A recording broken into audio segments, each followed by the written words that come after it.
সারাদিনের কাজের ফাঁকে কিছুটা সময় নিজেদের জন্য বের করে গেলাম ব্যারাকপুরের গ্রেট ব্রিটেন ওয়াফেলে। গল্প আড্ডার ফাঁকে ফাঁকে চলল একটু খাওয়া দাওয়া। আসলে যেখানে আড্ডা সেখানে মুখ চলবে না, সেটা কি হয়?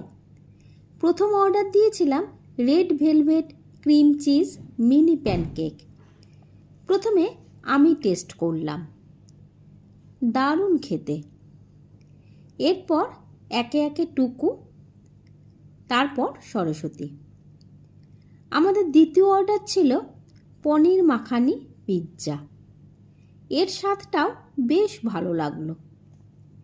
এরপর আর কি, খাওয়া দাওয়ার পর্ব শেষ। গল্প আড্ডা সব কিছুকে গুছিয়ে নিয়ে সময় বলে দিল এবার বাড়ি ফেরার পালা।